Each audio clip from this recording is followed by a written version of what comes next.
Hello दोस्तों, स्वागत है आपका हमारे YouTube channel target exam only में। आज की क्लास में हम यूपी टेट के बारे में बात करेंगे, जिसमें हमारे YouTube channel target exam only पर आपके लिए एक बैच चल रहा है जिसका नाम है अग्नि परीक्षा बैच। ये आपको हमारे यूट्यूब चैनल पर बिल्कुल फ्री ऑफ कॉस्ट प्रोवाइड किया जा रहा है। और इस बैच में मैं आपको पढ़ाती हूँ संस्कृत विषय को। किसको पढ़ाती हूँ? संस्कृत विषय को पढ़ाती हूँ, जिसमें हमारा वर्णमाला चैप्टर चल रहा है। और वर्णमाला का यह वर्णमाला का पार्ट नंबर 4 और क्लास नंबर 7 है, जिसमें आज हम उच्चारण स्थान को पढ़ेंगे। इससे पहले कल मैंने आपको यत्न कराए थे। ठीक है, कल मैंने आपको यत्न कराए थे।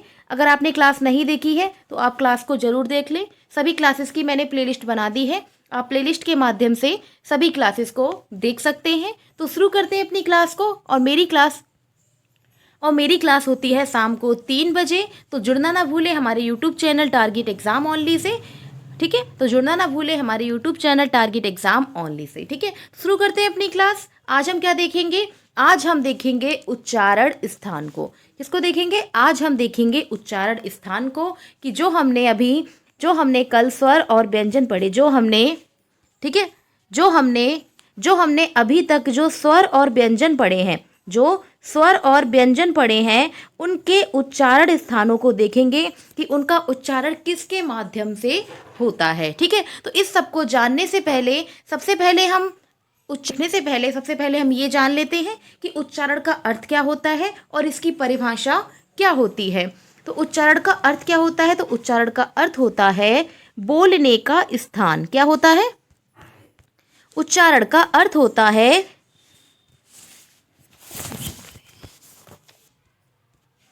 ठीक है, तो उच्चारण का अर्थ आपको पता होना चाहिए। तो इसका अर्थ क्या होता है? इसका अर्थ होता है बोलने का स्थान। क्या होता है? बोलने का स्थान इसका अर्थ होता है। उच्चारण स्थान को क्या कहते हैं? बोलने के स्थान को। ठीक है, स्वर और व्यंजन के बोलने के स्थान को हम क्या कहते हैं? उच्चारण स्थान कहते हैं, कि किस प्रकार से इनका उच्चारित किया जाता है या फिर किस प्रकार से इनको बोला जाता है। ठीक है, अब हम इसकी डेफिनेशन को देख लेते हैं। ठीक है, अब हम इसकी डेफिनेशन को देख लेते हैं कि जिन वर्णों को उच्चारित करते समय हम अपने मुख के जिन विभिन्न स्थानों का प्रयोग करते हैं, जिन विभिन्न स्थानों का हम प्रयोग करते हैं, जैसे कि जीवा है, ओष्ठ है, दंत है, तालु है। ठीक है, तो इन सब का जब हम प्रयोग करते हैं, एक साथ विभिन्न स्थानों का जब प्रयोग करते हैं, तो उन्हीं वर्णों को उच्चारण स्थान कहते हैं। उनको क्या कहते हैं? उनको उच्चारण स्थान कहा जाता है। ठीक है, आगे देखते हैं। जो उच्चारण स्थान है, इनकी संख्या कितनी होती है? तो इनकी संख्या मुख्य रूप से 8 मानी जाती है। कितनी मानी जाती है? इनकी संख्या मुख्य रूप से 8 मानी जाती है। पाणिनि महोदय ने इनकी संख्या को 8 बताया है, जो कुछ इस प्रकार से है, जैसे कि उर, कंठ, तालु, मूर्धा, दंत, ओष्ठ, नासिका और जिह्वा मूल्यम। ठीक है, तो पाणिनि महोदय ने उच्चारण स्थानों को 8 भागों में बांटा है, या फिर 8 प्रकारों में बांटा है, जो कुछ इस प्रकार से हैं कि उर, कंठ, तालु, मूर्धा, दंता, ओष्ठा, नासिका और जिह्वा मूल्यम। क्या है? जिह्वा मूल्यम। ठीक है, उरे का क्या अर्थ होता है? तो उर का क्या अर्थ होता है? तो उर मतलब जो हृदय से, जिनका उच्चारण हम किससे करें? हृदय के माध्यम से, यानी कि जब हृदय से अंदर से आवाज निकलती है तब क्या होता है? ठीक है, उर किस में होता है? उर का प्रयोग करते हैं हम हृदय के, ठीक है, हृदय के माध्यम से करते हैं, कि जब किसी भी वर्ण का उच्चारण उर के माध्यम, यानी कि हृदय की गतियों से होता है, हृदय के माध्यम से होता है, तो उसे क्या कहते हैं? उर कहते हैं। ठीक है, तो ये हमारे पाणिनि महोदय ने 8 प्रकार दिए हैं। अब हम इनको एक एक करके इनको पढ़ेंगे। ठीक है, विस्तार पूर्वक जानेंगे, इनके सूत्र देखेंगे कि जो पाणिनि महोदय हैं उन्होंने क्या क्या इसके सूत्र दिए हैं, उनके माध्यम से हम सभी वर्णों को देखेंगे। ठीक है, तो पहला प्रकार क्या है? पहला है कंठा। पहला प्रकार क्या है? पहला प्रकार है कंठा, जिसका सूत्र पाणिनि महोदय ने दिया है अकुह विसर्जनीयानाम कंठा। अकुह विसर्जनीयानाम कंठा, अर्थात इसका मतलब क्या होता है? इसका मतलब आपको इसका अर्थ पता होना चाहिए। और जो भी आपके जो उच्चारण स्थान है, उनके सूत्र में ही उनके वर्णों का प्रयोग किया गया है। ठीक है, उनके सूत्रों के माध्यम से ही आप उनके वर्णों को भी याद कर सकते हैं। जैसे पहला सूत्र है कंठ का, अकुह विसर्जियानाम कंठा, अर्थात आ का मतलब क्या है, आ का मतलब होगा यहाँ पर आ आएगा। ठीक है, आ का मतलब क्या है, तो इसमें आ वर्ण आता है, क्या आता है, इसमें आ आता है। कु यानी कि कु का मतलब, कु का मतलब क्या होगा आपको पता होगा, मैंने आपको बताया है क्लासेस में कि कु का मतलब क्या होता है। तो कु का मतलब हो जाएगा का वर्ग, क्या होगा, कु का मतलब होगा का वर्ग। हा का मतलब हो जाएगा हा, और विसर्जियाना का मतलब क्या होगा, तो विसर्जियाना का मतलब हो जाएगा यहाँ पर विसर्ग भी आते हैं। ठीक है, तो ये सभी किसके अंतर्गत आते हैं, ये सभी वर्ण कंठ उच्चारण, कंठ के अंतर्गत आते हैं। इन्हें कंठ भी कहते हैं, इन्हें कंठ वर्ण भी कहते हैं। ठीक है, तो ये किसके अंतर्गत आते हैं, सूत्र क्या है, अकु विसर्जियानाम कंठा, यानी कि कंठ के अंतर्गत आ वर्ण आता है, कु यानी कि का वर्ग आता है, हा आता है, और सभी विसर्ग आते हैं। ठीक है, और क्या आता है, और विसर्ग भी इसके अंतर्गत आता है। अर्थात इसको आप याद कैसे करेंगे, तो इसको आप याद करने के लिए मैं आपको एक ट्रिक बताती हूँ, ट्रिक के माध्यम से आप जोड़कर इसको करेंगे। ठीक है, तो इसको एक बार हम फिर से लिख लेते हैं कि आ का मतलब क्या है, आ का मतलब हो जाएगा आ। ठीक है, आ का मतलब हो जाएगा आ। कु का मतलब क्या होगा, तो कु का मतलब हो जाएगा, कु का मतलब क्या होगा, तो कु का मतलब क्या होगा, कु का मतलब होगा का वर्ग, कु का मतलब क्या होगा, का वर्ग। ठीक है, और हा का मतलब क्या होगा, यहाँ पर हा आएगा, हा का मतलब हा आएगा, और विसर्ग यानी कि यहाँ पर विसर्ग का भी प्रयोग किया जाता है। ठीक है, तो इन सब का उच्चारण किसके माध्यम से होता है, ठीक है, इन सब का उच्चारण स्थान किसके माध्यम से होता है, तो जो आ है, ठीक है, जो आ वर्ण है, का वर्ग है, हा है, और विसर्ग है, और क्या है, विसर्ग है, इन सब का उच्चारण कंठ के माध्यम से किया जाता है। किसके माध्यम से किया जाता है, कंठ के माध्यम से किया जाता है। और इसकी ट्रिक क्या होगी, तो इसकी ट्रिक आप करेंगे आ कु हा, आकू हा, बी कंठा, आकू हा, बी कंठा। ठीक है, तो इसके माध्यम से आप इसकी ट्रिक को याद करेंगे कि इसके अंतर्गत कौन कौन से वर्ण आते हैं, तो इसके अंतर्गत आकू हा, बी कंठा, यानी कि कंठ के अंतर्गत आ वर्ण आता है, का वर्ग आता है, हा आता है, और विसर्ग का भी प्रयोग इसके अंतर्गत किया जाता है। ठीक है, अब हम नेक्स्ट प्रकार देखते हैं। नेक्स्ट प्रकार क्या है, तो नेक्स्ट प्रकार है तालु। क्या है, नेक्स्ट तालु। तो तालु के माध्यम से कौन कौन से वर्णों का उच्चारण किया जाता है, ठीक है, तो इसको हम देखते हैं। इसका सूत्र क्या है, तो पाणिनि महोदय ने तालु का सूत्र दिया है इच्छु यस, इच्छु यस यशानाम तालु। क्या है, इच्छु यशानाम, इच्छु यशानाम तालु, क्या है, इच्छु ऐसा नाम तालु। ठीक है, तो कैसे होगा, ई का मतलब क्या होगा, इसमें आप देखिए, तो इसमें कैसे होगा, ठीक है, तो इसमें कैसे होगा, तो इसमें जो ई है, इसमें जो ई है, तो यहाँ पर ई वर्ण आ जाएगा, यहाँ पर ई वर्ण आ जाएगा, इसी के माध्यम से। ठीक है, इसी प्रकार से। और चू का मतलब क्या होगा, चू का मतलब बताइए क्या होगा, तो चू का मतलब हो जाएगा चा वर्ग।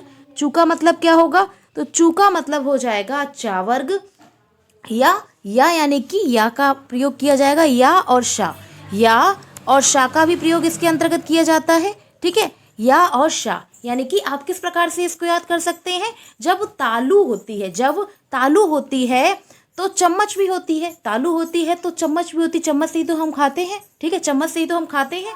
ठीक है, चम्मच से ही तो हम खाते हैं, तो चम्मच, चा से चम्मच हो जाएगा। और यश यानी कि कोई बच्चा है, ठीक है, कोई बच्चा है, उसने खाना खाया और उसने चम्मच से खाना खाया। किससे खाया, चम्मच से खाना खाया, तो चा वर्ग हो गया। ठीक है, चम्मच से खाना खाया और उसके मुंह में क्या हो गया, वो लग गई, चम्मच लग गई है, तो वो क्या करेगा, ई यानी कि रोएगा, रोने पर क्या करेगा, ई करेगा। तो बच्चा, माँ पूछेगी कि लग गई चम्मच, तो बच्चा कहेगा यश यश। ठीक है, तो इसके माध्यम से आप इसको याद करेंगे। इसकी भी हम ट्रिक बताएंगे। ठीक है, आप ट्रिक के माध्यम से इनको याद करें। और ये यहाँ से क्वेश्चन जो है वो आपके एग्जाम में पूछे ही जाते हैं। इसको एक बार फिर से लिख देते हैं, एक बार फिर से बता देती हूँ कि ई का मतलब क्या है। ई का मतलब है, ई वर्ण इसके अंतर्गत आते हैं। किसके अंतर्गत क्या आएगा, ई वर्ण आएगा। इसी प्रकार से चू का मतलब क्या होगा, इसी प्रकार से चू का मतलब हो जाएगा चा वर्ग। चू का मतलब क्या होगा, चू का मतलब हो जाएगा चा वर्ग। या का मतलब क्या है, या का मतलब यहाँ पर या वर्ड भी आता है। और शा का मतलब क्या है, तो शा का मतलब है यहाँ पर शा वर्ड भी आता है। क्या आता है, यहाँ पर शा वर्ड भी प्रयोग किया जाता है। तालु यानी कि तालव्य के माध्यम से, यानी कि तालु यानी कि तालव्य के माध्यम से इनका उच्चारण किया जाता है।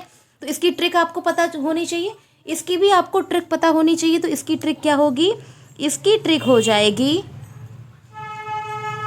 इसकी ट्रिक होगी ईचू ई चू यश, ईचू यश, ईचू यश तालु, ईचू यश तालु। ठीक है, तो इसकी ट्रिक क्या हो जाएगी, ईचू यश तालु। ठीक है, तो इस प्रकार से आप इनको याद करेंगे। और सभी वर्णों के उच्चारण स्थान मोस्ट इम्पॉर्टेंट हैं, क्योंकि एग्जाम में यहाँ से आपको क्वेश्चन देखने को 100 से 1% देखने को मिलेगा ही। ठीक है, 100 से 1% आपको देखने को यहाँ से क्वेश्चन मिलेगा ही। ठीक है, तो अभी हमने तालु को देख लिया। इसका सूत्र होता है इचु यशानाम, इचु यशानाम तालु। क्या होगा, इचु यशानाम तालु। ठीक है, तो यहाँ पर जो ये वर्ड है, यहाँ पर जो डबल या है, यहाँ पर डबल या का प्रयोग नहीं किया जाएगा। ठीक है, ईशु इचु ये कुछ इस प्रकार से होगा। ठीक है, यहाँ से ये वर्णों को हटा दिया जाएगा। ठीक है, ये सूत्र कुछ इस प्रकार से होगा कि ईचु यशानाम तालु। क्या होगा, ईचु यशानाम तालु। ठीक है, नेक्स्ट देखते हैं, नेक्स्ट क्या है उच्चारण स्थान, तो नेक्स्ट है मूर्धा। नेक्स्ट क्या है, नेक्स्ट है मूर्धा, जिसका नेक्स्ट प्रकार क्या है, मूर्धा, जिसका सूत्र क्या है, जिसका सूत्र पाणिनि महोदय ने दिया है ऋतु रसाणाम मूर्धा। क्या है, ऋतु रसाणाम मूर्धा। अर्थात इसका अर्थ क्या होता है, तो इसका अर्थ क्या होता है, इसका अर्थ होता है कि ऋतु यानी कि री का मतलब हो जाएगा री, री का मतलब क्या हो जाएगा री, हश्व। ठीक है, हश्व दीर्घ प्लुत, हश्व दीर्घ प्लुत, इसमें तीनों आ जाएंगी, इसमें री जो है वो तीनों आ जाएंगी, हश्व दीर्घ प्लुत। और टू का मतलब क्या होगा, तो टू का मतलब हो जाएगा टा वर्ग।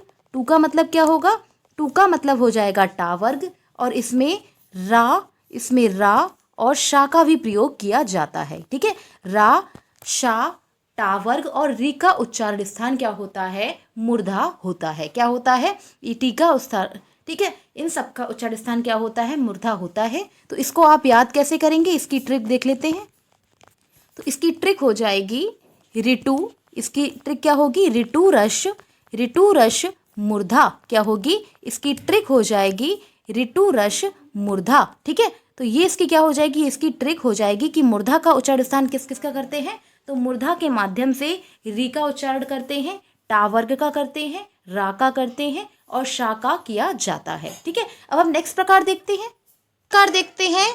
चौथा प्रकार क्या है, तो चौथा प्रकार है, चौथा प्रकार क्या है, चौथा प्रकार क्या है, चौथा प्रकार है दंत। चौथा प्रकार क्या है, दंत। तो दंत का सूत्र क्या है, दंत का सूत्र पाणिनि महोदय ने क्या दिया है कि लितु लसानाम, क्या है, लितु लसानाम दंता। क्या है, लितु तु लितुल सनानाम। ठीक है, क्या है, लिरतुल लिरतुल सनाम, लिरतुल सनाम दंता, लिरतुल सनाम दंता। अर्थात इसका मतलब क्या है, इसका मतलब है कि लिर का मतलब क्या होता है, लिर का मतलब हो जाएगा, इसमें लिर आता है, इसमें लिर वर्ण आता है, लिर का दूसरा प्रकार भी आता है। ठीक है, ठीक है, ये क्या हो जाएगा, लिर प्रलुप्त हो जाएगा, लिर प्रलुप्त है, लिर हस होगा, लिर दीर्घ होगा और लिर प्रलुप्त होगा। तो इसमें दीर्घ होता नहीं है, तो ये हमारा क्या हो जाएगा, हश्व हो जाएगा और पिलुत हो जाएगा, हस हो जाएगा, हश्व हो जाएगा और क्या हो जाएगा, और पिलुत हो जाएगा, और क्या होगा, पिलुत हो जाएगा। ठीक है, तो ये क्या होगा, ये कुछ इस प्रकार से होगा, ये हो जाएगा लिर पिलुत। और फिर तू का मतलब क्या होगा, तू का मतलब आप बताइए क्या होगा, तो तू का मतलब हो जाएगा ता वर्ग।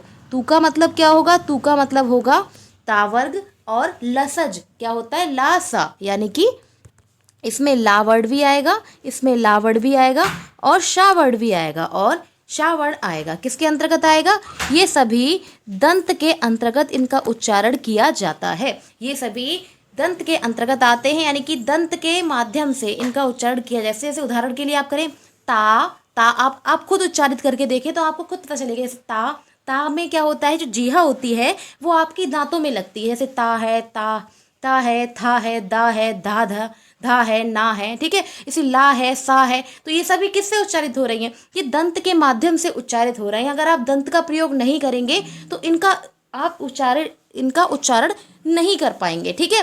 तो इसका ट्रिक क्या है? तो इसका ट्रिक आप क्या याद करेंगे? तो इसकी ट्रिक आप याद करेंगे, इन्हीं से रिलेट करके मैंने ट्रिक बनाई है, जिससे आप बहुत आसानी से इसका सूत्र भी याद कर लें और इसकी ट्रिक भी याद कर लें। तो इसके अंतर्गत कौन कौन से वर्ण आते हैं? लिर आता है, तू आता है, तू वर्ग आएगा, ठीक है, ला आएगा और सा आएगा। इस किसके अंतर्गत आते हैं?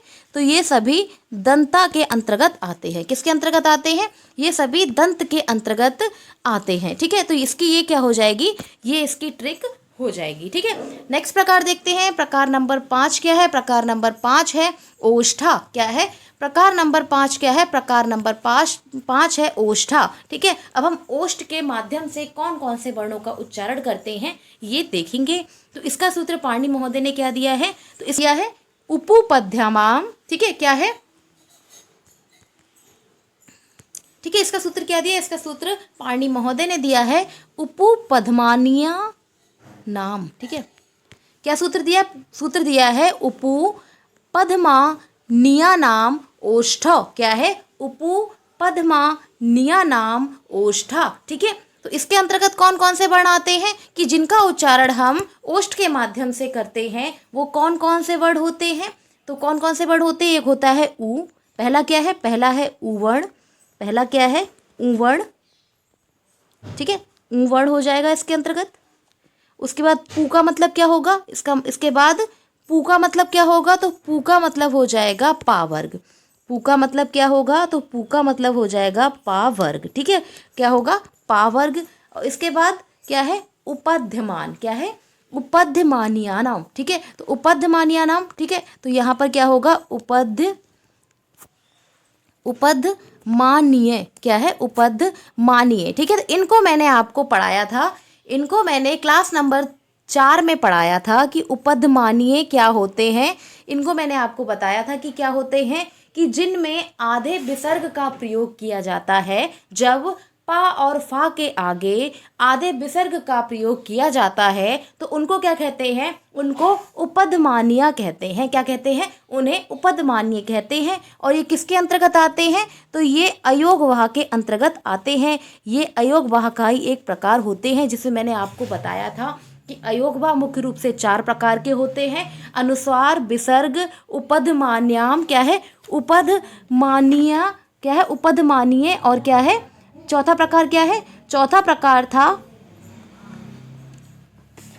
क्या था? चौथा प्रकार था जीहा मूल्यम। क्या था?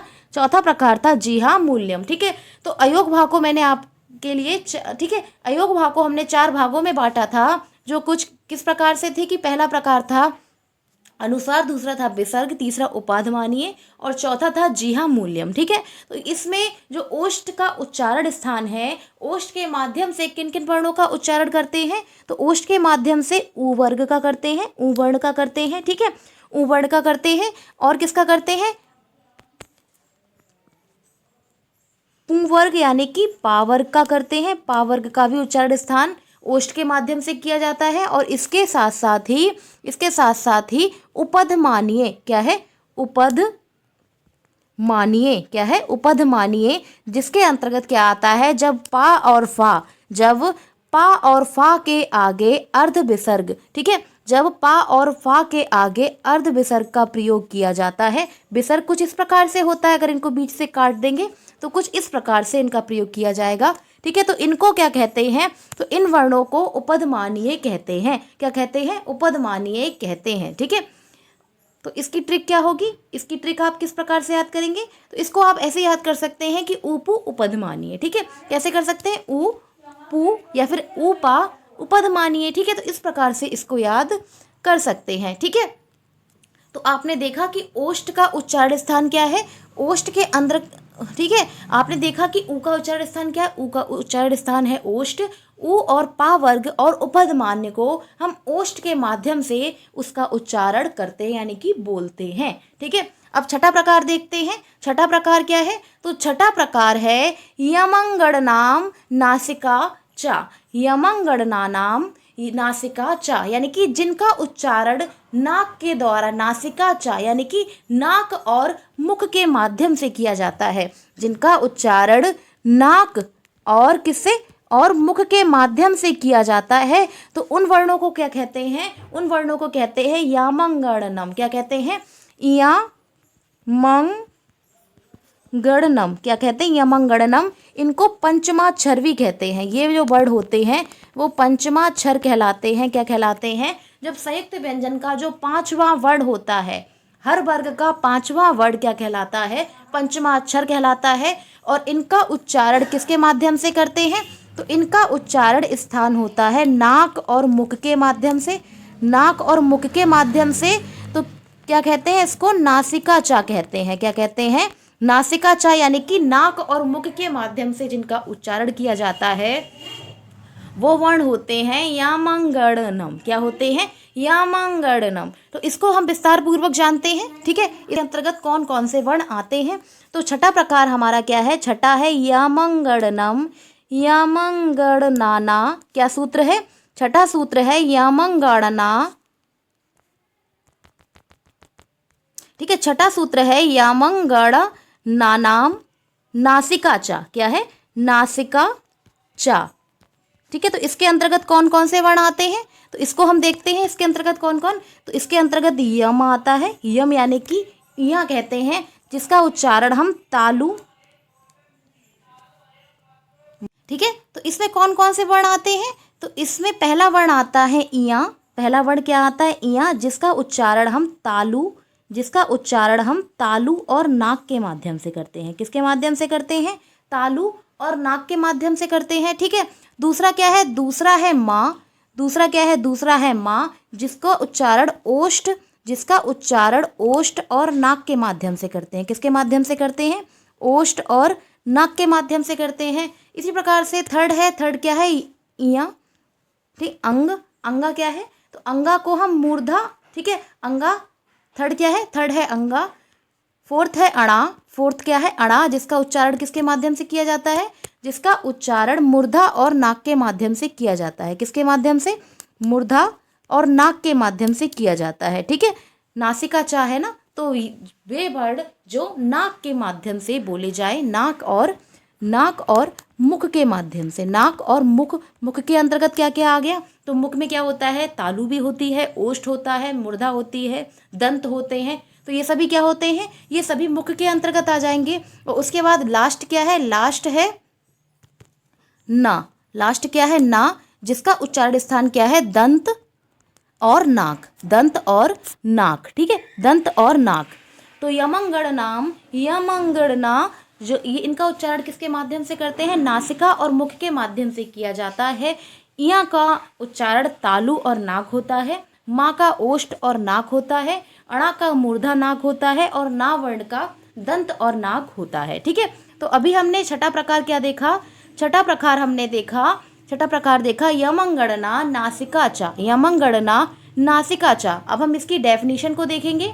इसकी डेफिनेशन देखेंगे तो इसकी डेफिनेशन क्या है? इसकी डेफिनेशन है, इसकी परिभाषा क्या है? इसकी परिभाषा है यमंगणना वर्ण का उच्चारण स्थान मुख और नासिका माना जाता है। क्या माना जाता है?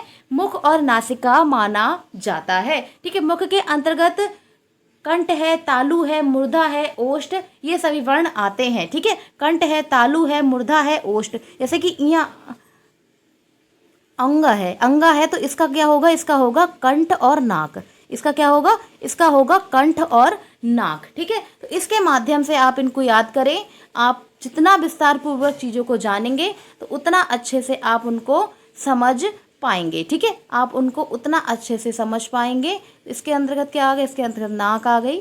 ठीक है, यहाँ पर ये कंठ और नाक हो गए। यहाँ पर ये क्या हो गई? ये मूर्धा और नाक हो गई। ठीक है, यानी कि वे स्थान नाक के माध्यम से किया जाता है। किसके माध्यम से किया जाता है? नाक के माध्यम से किया जाता है। तो उन्हें क्या कहते हैं? वो कौन कौन से वर्ण हैं? यमंगणनम। कौन कौन से हैं? यमंगणनम। ठीक है, ये हो जाएगा नाक। नाक का उच्चारण क्या है? दंत और नाक के माध्यम से किया जाता है। ठीक है, अब हम देखते हैं सातवां प्रकार क्या है। तो सातवां प्रकार है इदैतो कंठ तालु। सातवां प्रकार क्या है? तो सातवां प्रकार है इदैतो कंठ तालु। इदैतो कंठ तालु अर्थात इसका किस प्रकार से इसका हम इस सूत्र का, ठीक है, तो इसको कैसे करेंगे? तो इसको याद करने के लिए आप कैसे करेंगे, पहले इसको हम मतलब समझते हैं कि इदैतो कंठ तालु का मतलब क्या होता है कि ये किसके माध्यम से बना है? एत और एत। एत और एत के माध्यम से इदैत बना है, इदैतो बना है, ठीक है। इसका मतलब क्या होता है? जिसमें जो ता वर्ण है, जिसमें जो ता है, इनका क्या हो जाता है? इनका लोप हो जाता है। किसके माध्यम से होता है? तो जो पाणिनि ने इसके 4 प्रकार दिए थे, पहला प्रकार था हलन्त्यम। पहला क्या था? पहला था हलन्त्यम, दूसरा था इति, ठीक है, दूसरा था इति संज्ञा, दूसरा था इति संज्ञा, और तीसरा प्रकार क्या था? तीसरा प्रकार था तस्य लोपा, तस्य लोपा, ठीक है। तो जो इदैतो कंठ तालु है, इसमें हलंतम संज्ञा के माध्यम से इति संज्ञा होकर इसका लोप हो जाता है। किसका? ता का लोप हो जाता है। और ये किस प्रकार से इनमें कौन कौन से वर्ण आते हैं? तो जो अ है और ए है, जो अ है और ए है, तो इनका हम कैसे करते हैं, ठीक है, ये किसके माध्यम से बनते हैं? तो आ और ई के माध्यम से क्या बनता है? आ और ई को मिलाकर ए का निर्माण किया जाता है। तो आ क्या है? आ वर्ण का उच्चारण स्थान हमने क्या बताया था? आ वर्ण का उच्चारण स्थान होता है कंठ। आ का मतलब क्या होता है? कंठ। आ का मतलब क्या होता है? कंठ। और ई का मतलब क्या होता है? ई का मतलब होता है तालु। ई का मतलब होता है तालु, ठीक है। तो इसी माध्यम से इसका उच्चारण स्थान क्या होगा? इसका उच्चारण स्थान हो जाएगा कंठ तालु।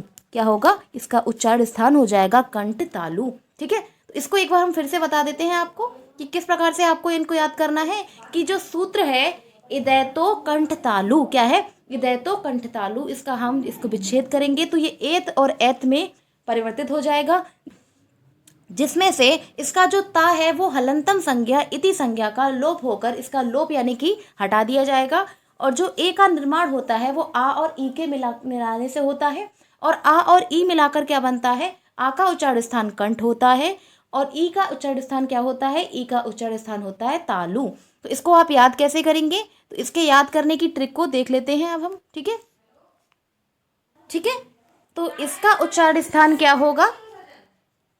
तो ए का निर्माण कैसे होता है मैंने आपको बताया था, जब मैंने आपको वर्णमाला पढ़ाई थी उसमें मैंने बताया था कि जो ए है उसका हम निर्माण आ और ई से करते हैं, ठीक है। जो ए है उसको आ और ई के मिलाने से क्या बनता है? आ और ई के मिलाने से बनता है ए। क्या बनता है? ए।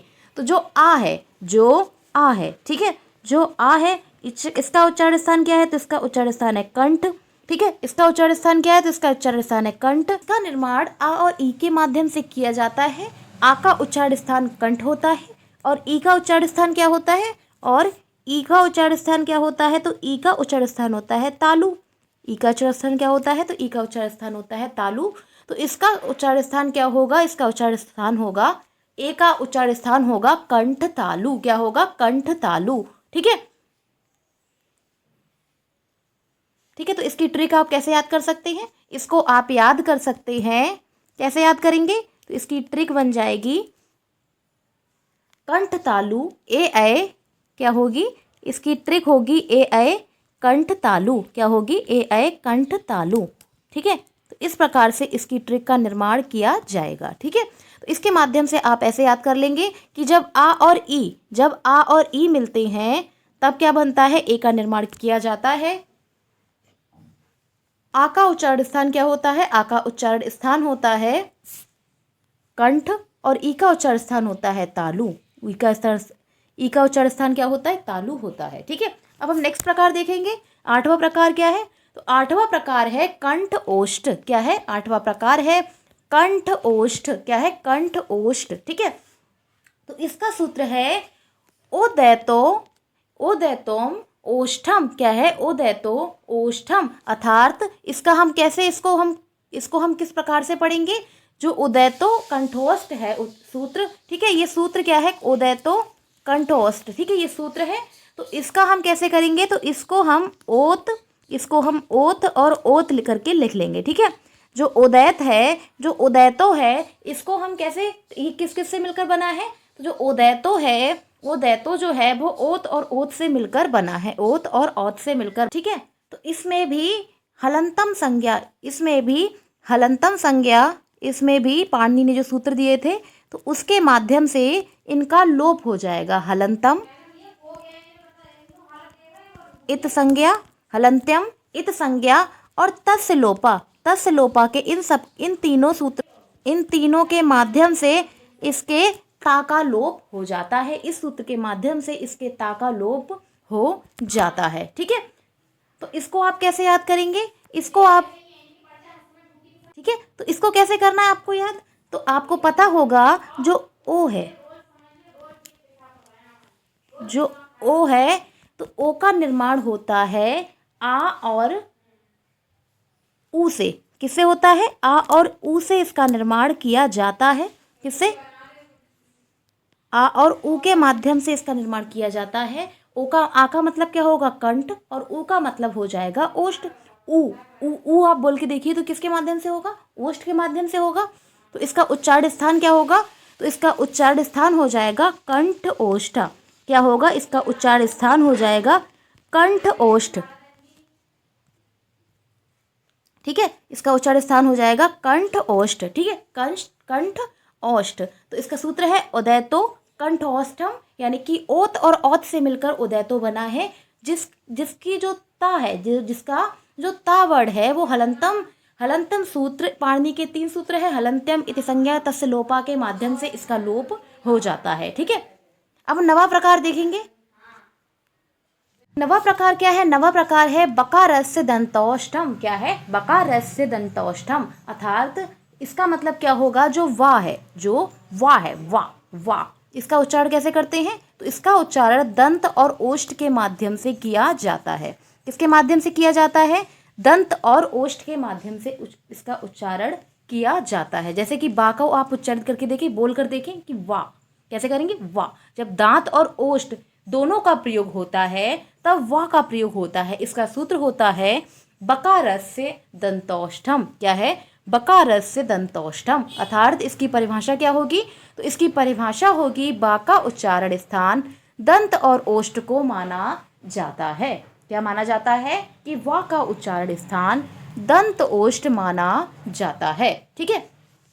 नेक्स्ट प्रकार देखते हैं। नेक्स्ट प्रकार क्या है, प्रकार नंबर 10 क्या है, प्रकार नंबर 10 है प्रागर्थ, ठीक है। नेक्स्ट क्या है, नेक्स्ट सूत्र है प्रागर्थ विसर्ग सुदृश्यो जिह्वामूल्यस्य जीवामूल्यम। क्या है, सूत्र को एक बार फिर से पढ़ते हैं कि प्रागर्थ, ठीक है, सूत्र को एक बार फिर से देखते हैं कि प्रागर्थ विसर्ग सुदृश्य सौ जीवामूल्यस्य जीवामूल्यम। क्या है, जीवामूल्यस्य जीवामूल्यम, ठीक है। तो इसका सूत्र क्या है, इसका अर्थ क्या होगा, तो इस सूत्र का अर्थ होता है, जैसे मैंने आपको जो अयोगवा होते हैं, ठीक है, जो अयोगवा होते हैं उनके जब मैंने आपको प्रकार बताए थे तो इसके मैंने 4 प्रकार बताए थे। कितने प्रकार बताए थे, 4 प्रकार बताए थे।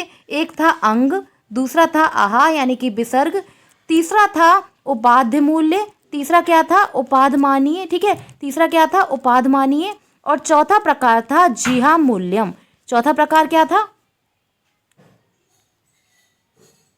ठीक है। तो इसके कितने प्रकार, इसके 4 प्रकार होते हैं। कौन कौन से, कि विसर्ग, ठीक है, अनुस्वार, विसर्ग, कौन कौन से प्रकार, अनुस्वार, विसर्ग, उपाधमानीय, ठीक है, उपधमानीय, और चौथा प्रकार क्या था, चौथा प्रकार था जिहा मूल्यम। क्या था, चौथा प्रकार था जिहा मूल्यम, ठीक है। तो जिहा मूल्यम का उच्चारण स्थान क्या होता है, सूत्र को एक बार फिर से पढ़ते हैं कि प्रागर्थ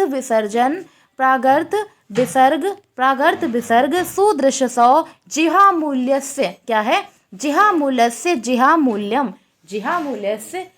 मूल्यम, अर्थात इसका अर्थ क्या होता है, इसका अर्थ जान लेते हैं। इस सूत्र का अर्थ को अब हम जान लेते हैं। तो इसका अर्थ क्या है कि प्रागार्थ, यानी कि इसका अर्थ क्या होगा, तो इसका अर्थ हो जाएगा प्राक अर्ध। क्या होगा, प्राक अर्ध, क्या होगा, प्राक अर्ध, यानी कि प्राक का अर्थ क्या है, पहले, प्राक का अर्थ क्या है, पहले, और अर्ध का मतलब क्या होता है, अर्ध का मतलब होता है आधा।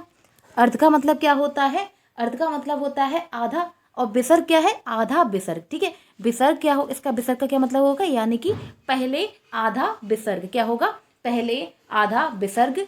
सुदृश का मतलब क्या होगा, सुदृश का मतलब हो जाएगा समान। सुदृश का मतलब क्या होगा, तो सुदृश का मतलब हो जाएगा समान। ठीक है, अर्थात जिहा मूल्यस्य जिहा मूल्यम, अर्थात इसका मतलब क्या होगा, इसका मतलब होगा कि जो का और खा वर्ग हैं, जो का और खा वर्ण हैं, जो का और खा वर्ण हैं, उनके पहले अर्ध विसर्ग का प्रयोग किया जाता है। उनके पहले किसका प्रयोग किया जाता है, अर्ध विसर्ग का प्रयोग किया जाता है। ठीक है, और इनको क्या कहते हैं, और इनको जिहा मूल्यम कहते हैं। और इन वर्णों को क्या कहते हैं, तो इन वर्णों को जिहा मूल्य कहते हैं। क्या कहते हैं, जिहा मूल्य वर्ण कहते हैं। क्या कहते हैं, जिहा मूल्य वर्ण कहते हैं। और इनकी संख्या कितनी होती है, इनकी संख्या होती है एक। कितनी होती है, इनकी संख्या होती है एक। ठीक है, तो ये इसका प्रकार हो गया। तो इसका हम अर्थ भी समझ लेते हैं कि क्या दिया है। यहाँ लिखा है कि यदि का और खा के पहले अर्ध विसर्ग, क्या है, अर्ध विसर्ग लगे तो उसे जिहा मूल्यम वर्ण कहते हैं। उसे क्या कहते हैं, उसे जिहा मूल्यम वर्ण कहते हैं। जो मैंने अभी समझाया वही यहाँ पर ये लिखा हुआ है। ठीक है, यदि का और खा के पहले, यदि का और खा के पहले अर्ध विसर्ग का प्रयोग किया जाए तो उसे जिहा मूल्यम वर्ण कहते हैं। उसे क्या कहते हैं, उसे जिहा मूल्यम वर्ण कहा जाता है। ठीक है, अब हम नेक्स्ट प्रकार देखेंगे।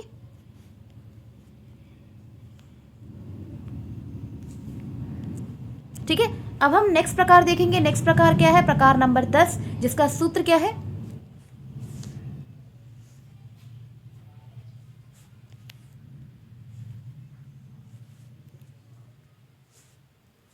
ठीक है। नेक्स्ट प्रकार क्या है, प्रकार नंबर 10, जिसका सूत्र क्या है, जिसका सूत्र है नासिका। नासिका का सूत्र क्या है, नेक्स्ट प्रकार है 11 नंबर प्रकार है नासिका। 11 नंबर प्रकार क्या है, नासिका। इसका सूत्र होता है नासिका नु स्वायाम। इसका सूत्र होता है नासिका नु स्वारस्य। क्या है, नासिका नु स्वारस्य, अर्थात इसका अर्थ होता है कि जब नासिका, ठीक है, नासिका और अनुस्वार, जब नासिका और अनुस्वार का प्रयोग एक साथ किया जाता है तब क्या होता है, तब इसका उच्चारण नासिका के माध्यम से किया जाता है।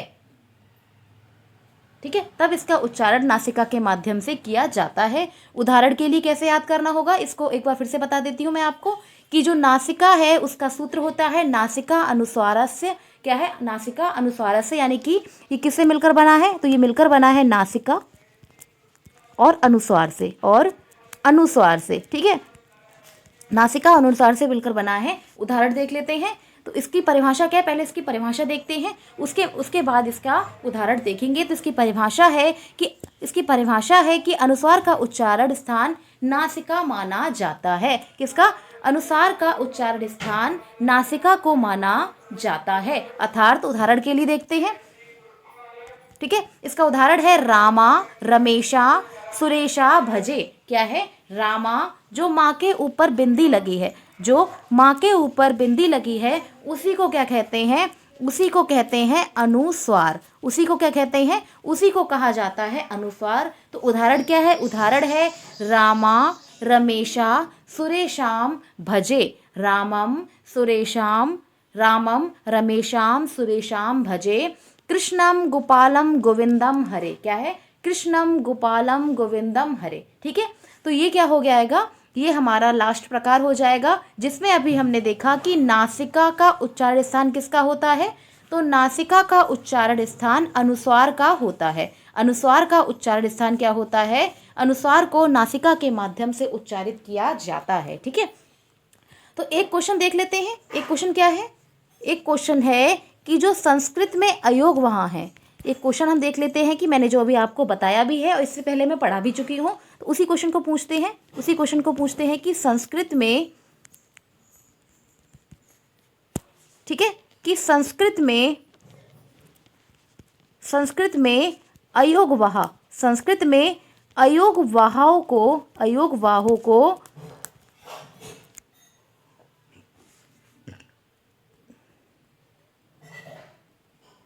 कि संस्कृत में अयोगवाह की संख्या क्या होती है।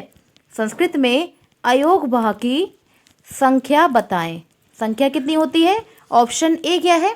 ऑप्शन ए है, ऑप्शन ए है, ठीक है। आंसर बताइए इसका। ऑप्शन ए है 1, ऑप्शन बी है 2, ऑप्शन सी है 4 और ऑप्शन नंबर डी है 8।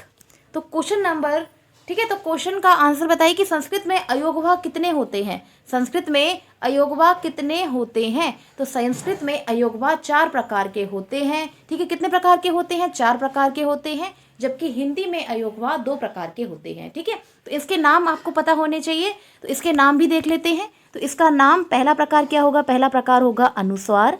पहला प्रकार क्या है? पहला प्रकार है अनुस्वार, जिसे हम कुछ इस प्रकार से व्यक्त करते हैं, ठीक है। दूसरा प्रकार है विसर्ग। दूसरा प्रकार क्या है? दूसरा प्रकार है विसर्ग, ठीक है, जो 2 बिंदी से इसको हम प्रदर्शित करते हैं। और तीसरा प्रकार क्या है? तो तीसरा प्रकार है उपाधमानीय। तीसरा प्रकार क्या है? उपदमानीय, ठीक है, उपदमानीय। तो जब पा और फा के आगे आधा विसर्ग लगाया जाता है तो उसे क्या कहते हैं? उसे उपदमानीय कहते हैं। और चौथा प्रकार क्या है? चौथा प्रकार है जिहा मूल्य। क्या है? जिह्वा मूल्य। क्या है? जिह्वा मूल्य, जिसका प्रयोग हम कब करते हैं? तो इसका प्रयोग किया जाता है का और खा के पहले जब आधे विसर्ग का प्रयोग किया जाता है तो उसे जिहा मूल्य कहते हैं। उसे क्या कहते हैं? जिहा मूल्य कहते हैं, ठीक है। तो आज की क्लास को अब हम यहीं ख़त्म करते हैं। आज की क्लास की क्लास में हमने अपने यूपी टेट के अग्नि परीक्षा बैच जो चल रहा है हमारे यूट्यूब चैनल पर, इसमें संस्कृत के वर्णमाला को कंप्लीट किया है। वर्णमाला जो चैप्टर है ये हमने 5 से 7 क्लासेस में इसको कंप्लीट किया है। इसमें जितने भी क्वेश्चन बनते हैं उनकी प्रैक्टिस हम कल कर लेंगे, ठीक है। वर्णमाला चैप्टर जो है आज आपका ख़त्म हो गया है। कल एक नए चैप्टर के साथ मिलेंगे। क्लास अच्छी लगी तो लाइक शेयर सब्सक्राइब करें और अपने दोस्तों में क्लास को शेयर जरूर कर दें। और यह फ्री बैच है हमारे यूट्यूब चैनल पर, अग्नि परीक्षा बैच, तो इससे ज़्यादा से ज़्यादा बच्चों को जरूर जोड़िए, ठीक है। इसमें हम कंप्लीट सिलेबस कराएंगे यूपी टेट, और आपके यूपी टेट का जो पेपर है वो आपका जुलाई में 3 से 4 जुलाई को कंडक्ट होना तय है। तो इसीलिए, ठीक है, हमारी क्लासेस से जरूर जुड़ें। क्लास अच्छी लगे तो लाइक शेयर सब्सक्राइब करें। Thank you.